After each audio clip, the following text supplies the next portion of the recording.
موسیٰ علیہ السلام کی قوم ہی میں ایک شخص تھا قارون، جس کا دعویٰ تھا، زبانی دعویٰ کہ موسیٰ علیہ السلام پر میں ایمان لے کر آیا ہوں۔ تو اللہ کہتے ہیں ہم نے اس کو بہت مال و دولت دی تھی۔ اس کا شمار کافروں میں نہیں ہوتا تھا، لیکن تھا وہ کافر ہی، کافر اس سینس میں کہ پیغمبر حکم دے رہے ہیں اور وہیں پر انکار کر رہا ہے۔ تو قارون کے پاس بہت مال و دولت تھا، تو اللہ کہتے ہیں ان قارون کان من قوم موسیٰ فبغى علیہم، جب بہت زیادہ پیسہ آ گیا نا تو سرکش بن گیا۔ اوپر کی سیٹنگ کیا ہو گئی؟ جیسے ہوتی ہے نا فیس بک پہ کچھ اس قسم کے ڈیزائن آپ کو ملیں گے، بہت زیادہ پیسہ ہے تو اوپر کی کھوپڑی کیا ہو گئی؟ آؤٹ ہو گئی۔ تو قارون کی بھی اوپر کی کھوپڑی، بولو منہ سے بول لو نا یار، سیٹنگ آؤٹ ہو، بہت زیادہ پیسہ آ گیا تو وہ اپنی اوقات بھول گیا۔ کتنا پیسہ تھا؟ آتیناہ من الکنوز، ہم نے اتنے خزانے دیے تھے، ان مفاتحہ لتنوء بالعصبۃ اولی القوہ، ایک جماعت تھی جو خزانوں کی چابیاں لے کے چلا کرتی تھی، اتنے گودام تھے اس کے خزانوں کے بھرے ہوئے۔ تو موسیٰ علیہ السلام، اس کی قوم نے کیا کہا؟ لا تفرح، قوم نے کہا، ابھی موسیٰ علیہ السلام نے نہیں کہا اس کو، پبلک اس کو کہتی تھی، جو بھی نیک لوگ تھے نا پبلک میں، لا تفرح، اترا مت، ہر وقت نا تو شو بازی میں بول لو نا لگا رہے، یہ میری گاڑی، یہ میری سواری، یہ میرا موبائل، یہ میرے بیویاں نہیں دکھا رہے ہوتے یہ لوگ، میری 4 بیویاں، میری، ان کی بیویاں اکثر کم ہوتی ہیں بیچاروں کی، یہاں یہ کیا ہوتے ہیں؟ ویسے بیویاں دکھانے کی چیز نہیں ہے لیکن فخر تو کر سکتا ہے نا انسان، تو یہ میرا بنگلہ، میری سواری، غریبوں کو نیچا دکھانے کے لیے نا ہر وقت اپنی دھاک اونچی رکھتا تھا۔ تو قوم نے کہا اترا مت، جب پیسہ اللہ نے دیا ہے تو شکر بنتا ہے، اترانا نہیں بنتا۔ شکر کیا ہے بھائی؟ اللہ کا دیا الحمدللہ بہت کچھ ہے، اللہ کا بڑا فضل ہے میرے اوپر، یہ ٹھیک ہے۔ نسبت کس کی طرف کرو بھائی؟ اللہ کی طرف۔ تو اترانے لگا۔ قوم نے کہا ان اللہ لا يحب الفریحین، اللہ اترانے والوں کو پسند نہیں کرتا۔ وابتغ فیما آتاک اللہ الدار الآخرہ، اور اس سے قوم کے لوگوں نے یہ بھی کہا، حضرت موسیٰ بھی کہتے تھے کہ جب تجھے اللہ نے اتنی دولت دی ہے تو ٹھیک ہے، تو دنیا میں مزے اڑا رہا ہے، کچھ آخرت کی فکر بھی تو کرنا، اس دولت سے کچھ غریبوں کا خیال کر، کچھ زکوٰۃ، صدقات، کچھ مدارس، کچھ مسجدیں، کچھ قوم میں غریب لوگ ہیں ان کی مدد کر، تھوڑی سی انویسٹمنٹ کہاں کے لیے کر؟ آخرت کے لیے بھی تو کرنا۔ وَأَحْسِن كَمَا أَحْسَنَ وَلَا تَنْسَ نَصِيبَكَ مِنَ الدُّنْيَا، اور دنیا میں تو نے جتنے دن رہنا ہے نا اس کو بھول نہیں۔ اتنی ساری دولت ہے لیکن یہ دولت تیرے ساتھ قبر میں نہیں جائے گی۔ مالدار آدمی نے یہ چیز بھول جاتا ہے، وہ سمجھتا ہے یہ کروڑوں روپے، خربوں روپے، بھائی تو زندگی بھر یہ پیسے بھی چائے میں ڈبو کے کھاتا رہے گا نا تو بھی زندگی ختم ہو جائے گی، پیسہ ختم نہیں ہوگا۔ تو لا تنس نصیبک من الدنیا، دنیا میں جتنا تیرا حصہ ہے نا اس کو بھول نہیں۔ کیا مطلب؟ دنیا بہت تھوڑی ہے، تو جو بنگلوں میں موٹے موٹے سریے ڈال رہا ہے، تیری ہڈیوں میں اتنا کیلشیم نہیں ہے، ہڈیاں تو ویسے ہی ہیں، وہ تو بوسیدہ ہو رہی ہے روز بروز۔ تو کیا ہوا؟ وَأَحْسِن كَمَا أَحْسَنَ اللَّهُ إِلَيْكَ، اللہ نے تجھ پر بہت احسان کیا ہے، تو بھی اللہ کی مخلوق پر احسان کر۔ تو اور زمین میں فساد نہ پھیلا، ان اللہ لا يحب المفسدین، اللہ تعالیٰ فساد مچانے والوں کو پسند نہیں کرتے۔ جواب میں کیا کہتا ہے جب زیادہ سمجھایا گیا نا اس کو؟ قال انما اوتیتہ علی علم عندی، حضرت موسیٰ تو بار بار یہ کہتے ہیں نا یہ اللہ کا فضل ہے، اللہ کی دین ہے، اللہ کا احسان ہے، جب احسان ہے تو بدلہ دے۔ ایک دن جوش میں آ کے کہنے لگا یہ میری ایفرٹس ہیں، یہ کیا ہے؟ بزنس مائنڈ ہے، اصل میں آج یہی چل رہا ہے نا مارکیٹ میں، یہ اصل میں میرا جو مائنڈ ہے نا، میں ہر چیز کو سوچتا کیسے ہوں؟ بزنس مائنڈ سے سوچتا ہوں، اس کا یہ نتیجہ ہے۔ یہ زیادہ اللہ اللہ کرنے کی کوشش، زیادہ اللہ کو بیچ میں نہ لے کر آؤ، مائنڈ ہے بھائی۔ تو اسی سے انسان کی کھوپڑی کیا ہوتی ہے؟ آؤٹ ہوتی ہے، جب اپنی دین سمجھتا ہے نا۔ بھائی دنیا میں بہت سے لوگوں کو بہت اچھی کھوپڑیاں اللہ نے دی ہیں، تم سے بھی اچھی، بہت سے لوگوں کو بہت اچھا مائنڈ دیا، بہت سے لوگوں کو بہت اچھی صحت دی، اس کے بعد بھی ڈھیلا روپے کمانے کے قابل نہیں ہوتے۔ میں اکثر ایک واقعہ سناتا ہوں نا، اگر دولت ذہانت میں ملتی نا ذہانت پہ تو بے وقوف بھوکے مر جاتے ہیں. ہمارے حضرت ایک واقعہ بیان کرتے تھے کہ ایک بہت غریب آدمی, ایک دولت مند آدمی, وہ اونٹ پہ نا پرانے زمانے میں راشن لے کے جا رہا تھا کہیں, تو اونٹ کے ایک جانب اس نے چاول کی یا گندم کی 5-6 بوریاں اور دوسری جانب بیلنس برابر کرنے کے لیے پتھروں کی بوریاں. اب بھائی 10 بوری چاول کی ادھر ہے تو 5 ادھر کر دے 5 ادھر کر دے, بیلنس برابر ہو جائے گا نا. لیکن اس نے کیا کیا, 10 بوریاں ادھر ہیں تو بیلنس کے لیے 10 بوریاں ریت کی دوسری سائڈ پہ. اب لے کے جا رہا ہے, راستے میں کوئی غریب آدمی تھا لیکن تھا ذہین. اس نے کہا یار مجھے ذرا لفٹ دے دو. اس نے کہا چل بیٹھ جا یار, تو غریب آدمی ہے, تیرے پاس سواری نہیں ہے. بیٹھ گیا. تو جاتے جاتے اس سے پوچھا تو کرتا, اس نے پھر اس کو سمجھایا, غریب آدمی نا جو ذہین تھا, کہ یار یہ تم نے اونٹ کو ادموا کیوں کیا ہوا ہے, اسے تو چلا ہی نہیں جا رہا. کہہ رہا کیا کریں, وزن اتنا ہے, 10 بوریاں ادھر ہیں تو بیلنس کے لیے 10 بوریاں میں نے بجری کی ادھر ڈالی.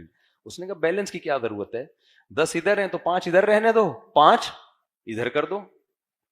وہ اترا, اس نے کہا یار یہ تو زبردست مشورہ دیا آپ نے, 5 ادھر کر دیں اور 5 ادھر. اونٹ کی سپیڈ تیز ہو گئی, اونٹ بھی ہلکا ہو گیا. یہ بڑا متاثر ہوا, یار یہ تو بہت ذہین آدمی ہے, تو اس سے تو پھر بزنس کے مشورے لینے چاہیے. تو اس سے کہنے لگا بتا تو کرتا کیا ہے. اس نے کہا میں تو غریب ہوں یار, میرا تو کسی جس کاروبار میں ہاتھ ڈالو وہ ڈوبتا ہے. اس نے کہا اتر نیچے, تو مجھے بھی مروائے گا, اتر, میں ایسا بے وقوف ہی ٹھیک ہوں. اترا اور 5 بوریاں ریت کی واپس اور 5 ادھر. تو یہ ضروری نہیں ہے کہ ذہانت ہو تو پیسہ آئے, لیکن یہ ضروری بھی نہیں ہے کہ بے وقوفی کو پیسہ ملے. کبھی ذہانت کے ساتھ پیسہ آتا ہے, کبھی پیسہ نہیں آتا. تو یہ کس کی دین ہے, اللہ کی دین ہے. تو اس کی کھوپڑی جو آؤٹ ہوئی نا قارون کی, اس نے کیا کہا, انما اوتیتہ علی علم عندی. اللہ نے یہ جو میرے پاس نالج ہے نا, اس فن کی بیس پہ میں نے کمایا. میں نے یہ سارا امیزون سے سیکھا ہے, اور تم لوگ 8ویں میں علامہ اقبال اور قائد اعظم پڑھ رہے ہو بیٹھ کے, اس لیے تمہارا بیڑا غرق ہو رہا ہے. تو اللہ نے جواب کیا دیا, دیکھو اللہ نے دلیل سے جواب نہیں دیا, دھمکی سے جواب دیا قارون کو. بعض دفعہ دلیل بہت واضح ہوتی ہے, وہ نہیں دی جاتی. جیسے آپ اپنے باپ کو سمجھا رہے ہو نا, ابا آپ کا تو مجھ پر کوئی احسان نہیں ہے, آپ نے اگر پیدا کیا تو اکیلے آپ تھوڑی ہو, سب کے ابا بچوں کو پیدا کرتے ہیں. آپ نے مجھے اگر کھلایا پلایا تو آپ کا احسان تھوڑی ہے, سارے ابا اپنے بچوں کو کھلاتے ہیں. آپ اگر گیس بجلی کا بل دیتے ہو تو احسان تھوڑی ہے, ساری دنیا گیس ہے ہی نہیں, تو بل کہاں سے دے رہے ہو آپ. تو جب آپ اوٹ پٹانگ باتیں کرو گے تو جواب میں ابا دلیل سے بات کریں گے یا تھپڑ سے جواب دیں گے؟ ابا کہیں گے چپ ہو جا ورنہ 2 تھپڑ کھینچ کے لگاؤں گا میں. کیوں؟ اتنی واضح احسانات کا انکار بنتا نہیں ہے. تو اللہ میاں نے بھی نا فرعون قارون کو دلیل سے جواب نہیں دیا. اللہ نے فرمایا اولم یعلم, یہ جو کہہ رہے میں نے اپنی نالج سے کمایا, کیا اس کو پتہ نہیں ہے قد اہلک من قبلہ من القرون, اللہ نے کتنے بڑے بڑے لوگوں کو ہلاک کر دیا, من ہوا اشد منہ قوہ, جو اس سے بھی زیادہ طاقتور تھے. یہ بات کہتے ہوئے ڈرتا کیوں نہیں ہے؟ یہ جتنے لوگ آج تکبر کر رہے ہیں, لقوہ ہو جائے ان کو, تھوڑا سا منہ ٹیڑھا ہو جائے. آپ کہہ سکتے ہیں یہ بڑا کیئر کرتے ہیں اپنی, لقوہ نہیں ہوتا. میں نے ڈاکٹروں سے پوچھا ہے, ڈاکٹر کہتے ہیں لقوے کی کوئی وجہ نہیں ہوتی, بیٹھے بیٹھے کسی کو بھی ہو سکتا ہے. تو جتنا یوٹیوب پہ آ کے اچھل رہے ہیں نا 2 فٹ, ڈالر کی باتیں کر رہے ہیں, ذرا سی رگ آگے پیچھے ہو گئی, لقوہ جو ہے نا ڈاکٹر کہتے ہیں نہ کوئی یہ ضروری ہے کہ آپ کو بلڈ پریشر ہو, نہ یہ ضروری ہے کہ شوگر ہو, نہ یہ ضروری ہے کہ ٹینشن ہو. بیٹھے بیٹھے آدمی کو منہ ٹیڑھا ہو سکتا ہے اللہ کی طرف سے.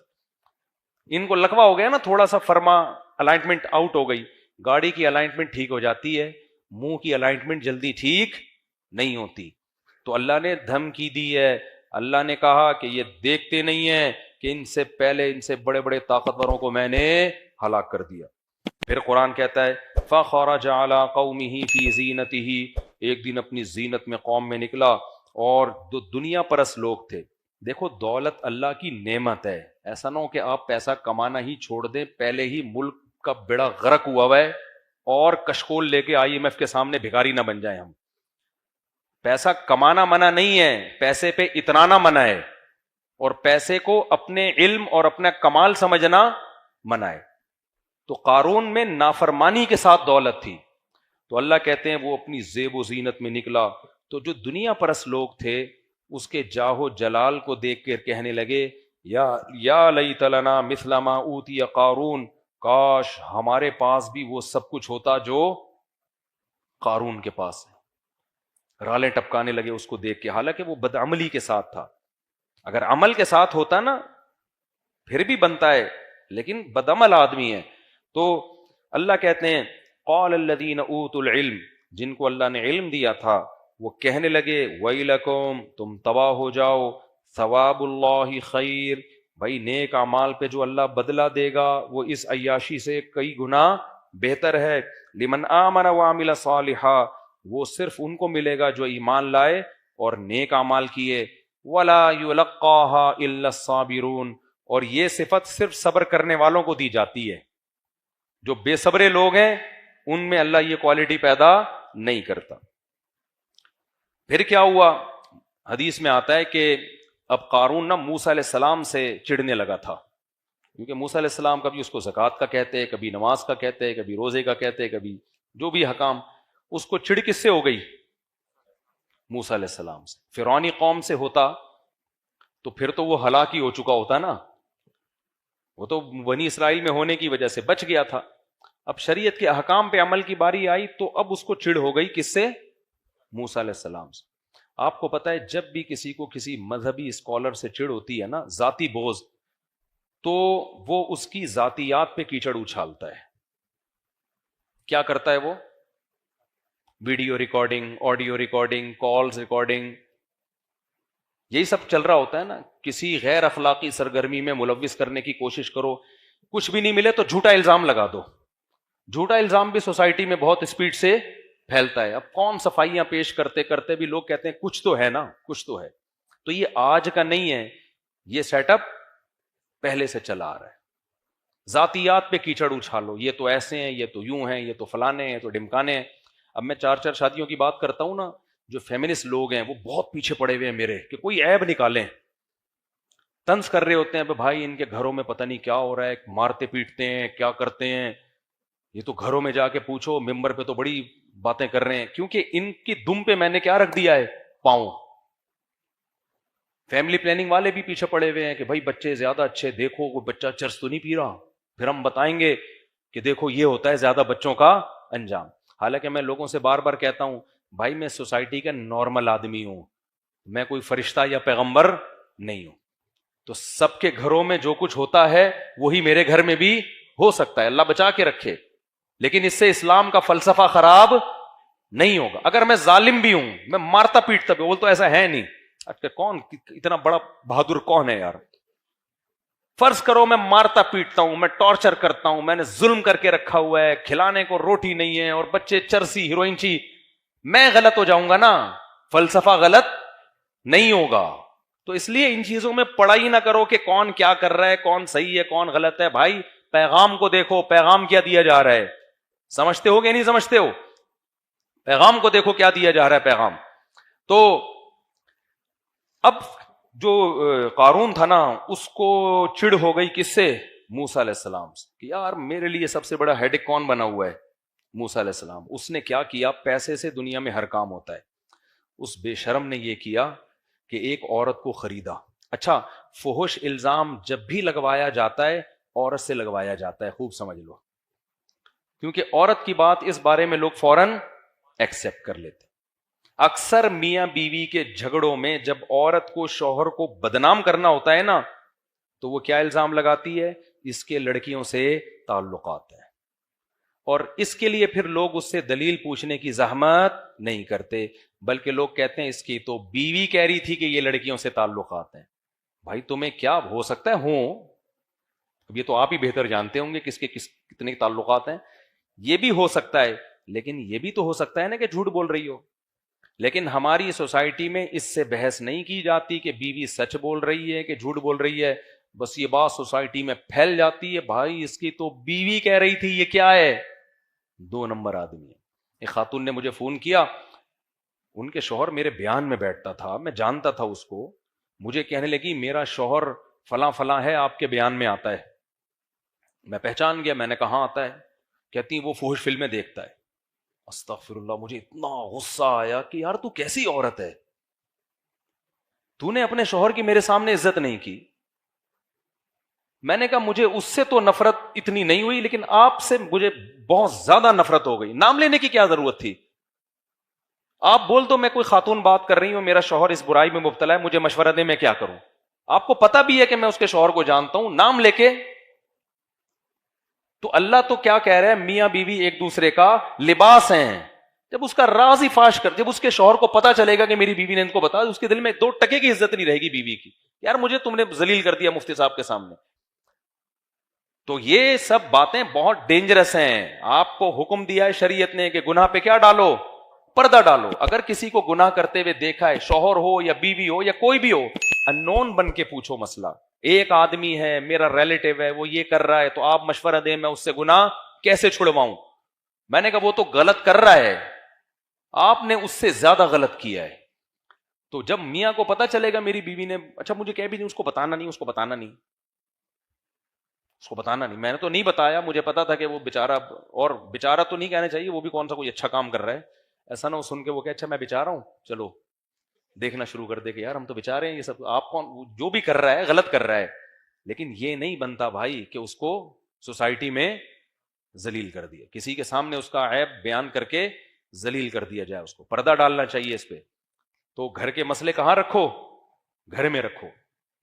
اگر مشورہ لینا ہے انون بن کے، بھئی کسی خاتون نے پوچھوایا ہے کہ ان کا شوہر یہ کام کر رہا ہے تو اس کو کیسے چھڑوایا جائے، تو پھر ہم بتا دیں گے، جو بھی مشورہ دینا ہوگا دے دیں گے. تو سب سے پہلی بات تو کنڈی لگانے ہی نہ دو. کیا خیال ہے؟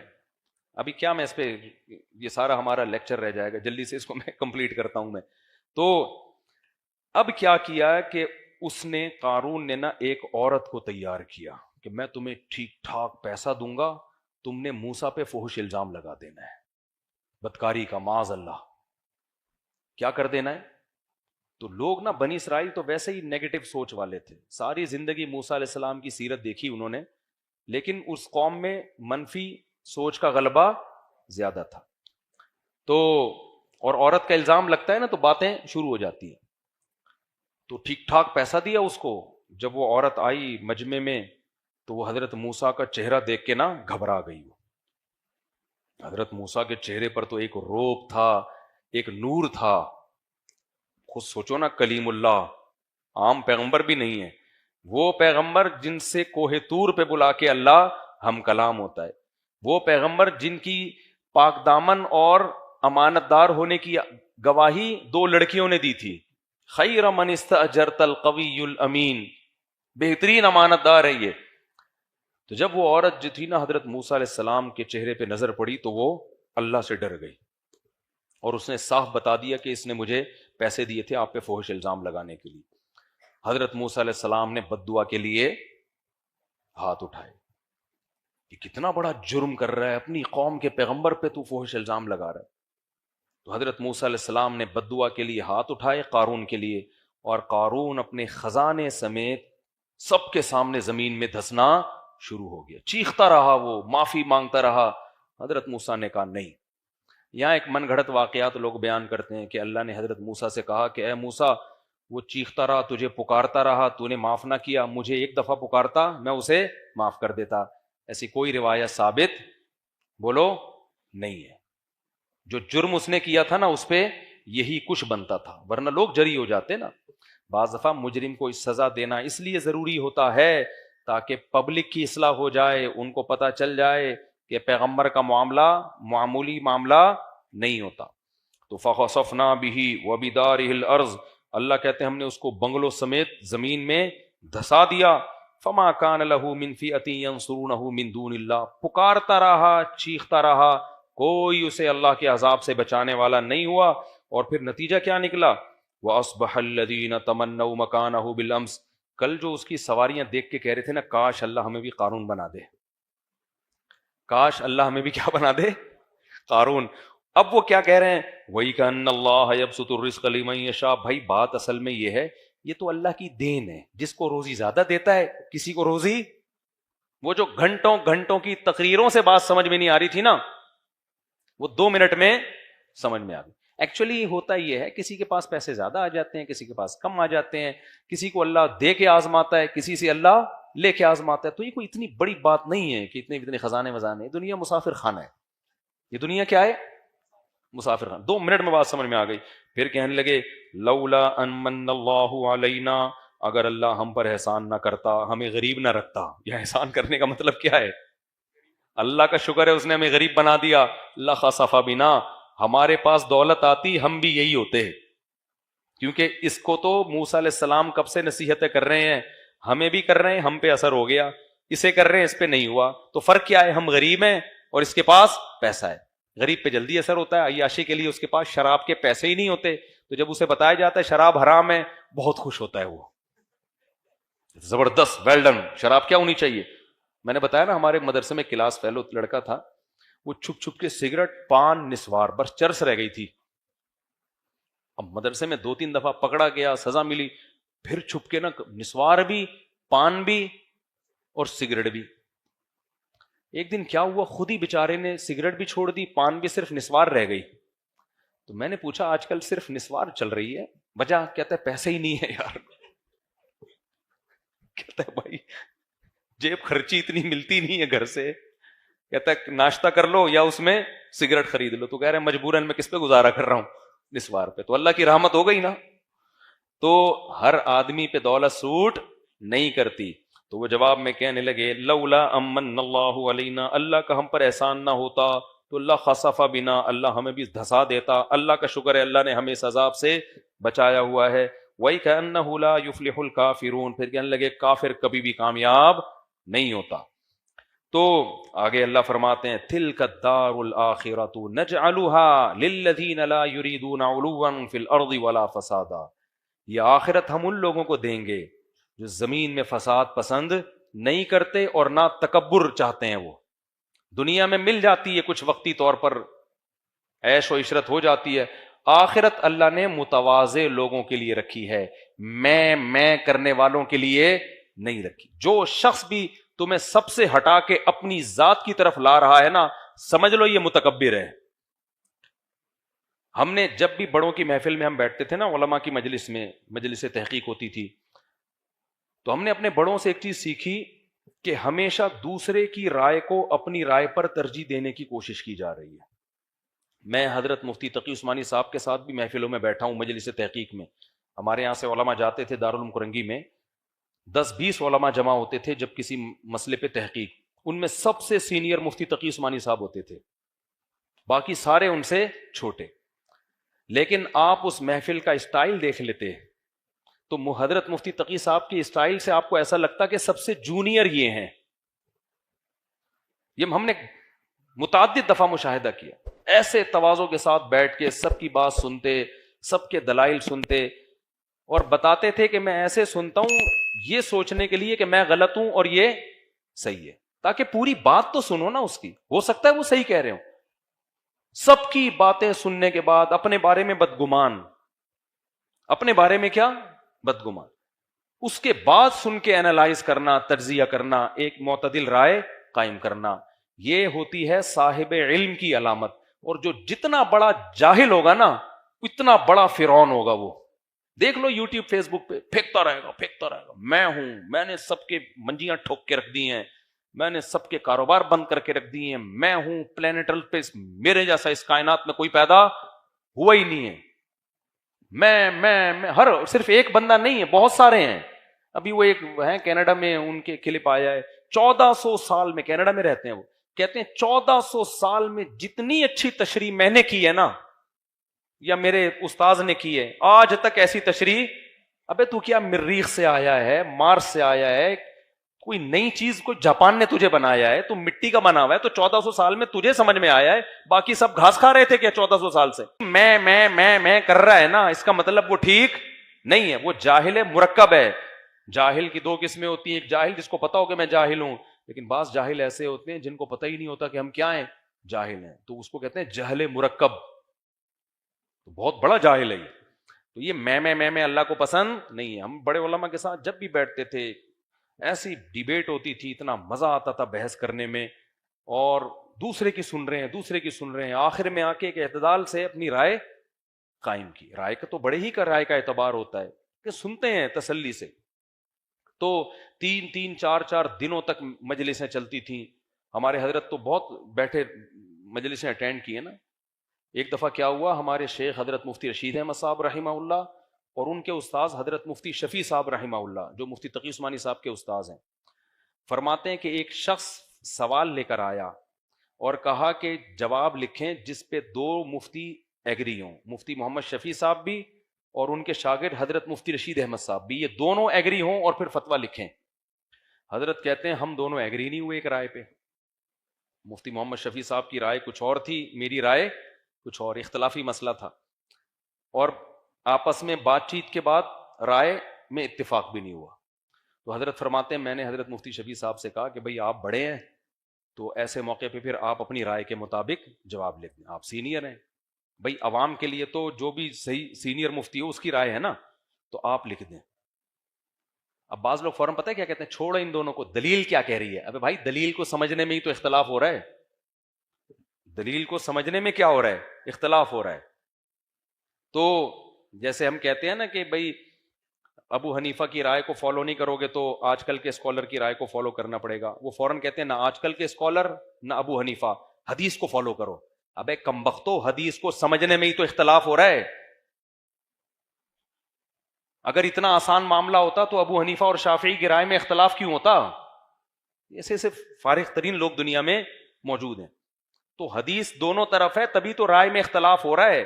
تو پھر حدیث کا ایک مطلب وہ ہے جو ابو حنیفہ لے رہے ہیں, ایک 15ویں صدی کے لوگ لے رہے ہیں, تو ہم کہتے ہیں ان کی رائے میں غلطی کا امکان زیادہ ہے, ان کی رائے میں غلطی کا امکان کم ہے. حدیثیں تو دونوں کے پاس ہیں. آج کی بات واقعہ سناؤں میں. آج ایک بندہ آ گیا میرے پاس عصر میں کہ آپ کہتے ہیں 2 نمازیں اکٹھی پڑھنا قضا کر کے جائز نہیں ہے. یہ تو ترمذی کی صحیح حدیث ہے انس بن مالک کی کہ نبی نے غزوہ تبوک میں ظہر کے فوراً بعد کیا پڑھی ہے, عصر پڑھی ہے. میں نے کہا صحیح حدیث نہیں ہے. کہہ رہے میں نے اسلام 360 میں دیکھا ہے. میں نے کہا بھائی اسلام 360 نے تو مختلف لوگوں کے ترجمے نقل کیے ہوئے, وہ کوئی ذمہ دار تھوڑی ہے اسلام 360 اس بات کا. کہہ رہے ہیں نہیں وہ ہے وہ بہت. پھر میں نے کہا آپ لے آئیں, تو کسی نے بھی اس حدیث کو صحیح نہیں کہا. میں نے کہا یہی حدیث بخاری میں ہے, ترمذی میں ہے کہ حضرت انس بن مالک کہتے ہیں نبی صلی اللہ علیہ وسلم ظہر کے ساتھ فوراً ہی عصر پڑھ لیتے تھے. بخاری میں ہے کہ جب جلدی ہوتی ظہر پڑھ کے سوار ہو جاتے تھے. ظہر پڑھ کے کیا ہو جاتے تھے, سوار ہو جاتے تھے. ہاں جب دیر کرتے تو پھر ظہر اثر ملا کے پڑھتے, یعنی ظہر کو اثر کے وقت تک لے کے جاتے, قریب کر دیتے اس کے. یعنی تو ایک دم نہ وہ بندہ ہی حیران ہو گیا کہ یار یہ کیا ہے. پھر میں نے اس کو سند کی بحث بتائی. میں نے کہا یہ سند بھی ٹھیک نہیں ہے, کن کن محدثین نے اس کو ضعیف کہا ہے. تو پھر میں نے کہا میرے بھائی حدیثیں ہر ایک کے پاس ہوتی ہیں, حدیث کے مفہوم اور اس کا مطلب کیا ہے, اس کے مقابلے میں دوسری حدیث کون سی ہے, یہ اچھا خاصا ایک علم ہے. یہ آج کل کے اسکالر بچے ہیں پرانے اسکالرز کے مقابلے میں. سمجھتے ہو کہ نہیں سمجھتے؟ بس جلدی سے میں بیان ختم کرتا ہوں. تو اللہ فرماتے ہیں یہ جو آخرت ہے ہم ان لوگوں کو دیتے ہیں جو زمین میں تکبر نہیں کرتے. ہاں وہ واقعہ مکمل کر دوں. حضرت مفتی رشید احمد صاحب کہتے ہیں کہ پھر میں نے کہا کہ بھئی آپ اپنی رائے کے مطابق جواب لکھ دیں. عام طور پر کیا ہوتا ہے, جو چھوٹے موٹے اسکالرز ہوتے ہیں نا, وہ صحیح نہیں کہہ رہا, میں جو کہہ رہا ہوں یہ دلیل کے مطابق ہے, یہ فتویٰ دیا جائے گا اور ادھر نہیں جانا. وہ جو بڑا مفتی بیٹھا ہوا نا منجن بیچ رہا ہے, منجن, اس کی تو میں نے منجی ٹھوک دی ہے. فتویٰ میں دے رہا ہوں, یہ لکھو چلو شابش. ان کو تو میں دلیل سمجھا رہا ہوں, ان کو سمجھ میں ہی نہیں آ رہا. اور وہ بڑے کیا کہہ رہے ہوتے, ابے یہ میرا شاگرد ہے, کل کا بچہ ہے, اس کو کیا پتا دلیل ولیل کا, اس کو کیا پتا دلیل کیا ہوتی. میں فتویٰ لکھ رہا ہوں, اس کو دکھانا بھی نہیں. ہاں اس کی تو میں نے پہلی کلاس سے ہی منجی ٹھوک کے رکھی ہوئی ہے. لیکن دونوں چونکہ عالم تھے, استاذ کو بھی پتا تھا میرا شاگرد ہے, لیکن ہے کیا, عالم ہے, علم ہے ان کے پاس. شاگرد کو پتا تھا بھائی ان کا علم مجھ سے زیادہ ہے. تو حضرت کہتے ہیں میں کہہ رہا تھا آپ جواب لکھیں, وہ کہہ رہے تھے نہیں آپ جواب لکھیں. کہہ رہے ہیں اسی میں 3-4 دن گزر گئے. میں انصرار کروں بھائی میں نہیں لکھ رہا, جب آپ کا اختلاف ہے تو آپ کی رائے زیادہ قابل اعتماد ہے. حضرت مفتی شفیع صاحب کو شاید 100% اطمینان نہیں تھا اپنی رائے پر. وہ جان چھڑانا چاہ رہے تھے کہ بھائی قیامت میں پھر آپ سے سوال ہوگا نا, مجھ سے نہیں ہوگا, آپ لکھ دو. سمجھتے ہو کہ نہیں سمجھتے؟ حضرت فرماتے ہیں چند دن گزرنے کے بعد حضرت مفتی شفیع صاحب نے فرمایا کہ مجھے بھی آپ کی رائے کے صحیح ہونے پر اطمینان ہو گیا ہے. بعض دفعہ انسان تنہائی میں غور کرتا ہے، بات سمجھ میں آتی ہے، کہتے ہیں پھر ہم دونوں نے فتویٰ لکھ کے اس کو دے دیا. یہ 20 دفعہ ہم نے دیکھا ہے بڑے علماء میں کہ بھئی آپ جواب لکھو، وہ کہہ رہے آپ. لیکن آج کل کے اسکالر کیا کہتے ہیں، اس سے نہیں پوچھنا، یہ سوائے منجن کے اور کچھ بھی نہیں ہے. قرآن حدیث اس پلینٹ ارتھ پہ جیسے میں نے سمجھا ہے 1400 سال میں کسی کا باپ بھی پیدا نہ ہوا اور نہ آئندہ ہوگا. پلینٹ ارتھ پہ میں اسلامی اسکالرز میں آخری اسکالر ہوں، جیسے ہمارے نبی آخری نبی تھے، میں پہلا اور آخری اسکالر ہوں، میرے بعد کوئی اسکالر نہیں آئے گا. تو یہ جن کا بھی یہ اسٹائل ہو نا، تو سمجھ لو ان کی چورن چٹنی کی دکان ہے باقاعدہ. سمجھتے ہو؟ تو ایسا یہ تکبر پسند نہیں اللہ تعالیٰ کو، اللہ کو تواضع پسند ہے. تو خیر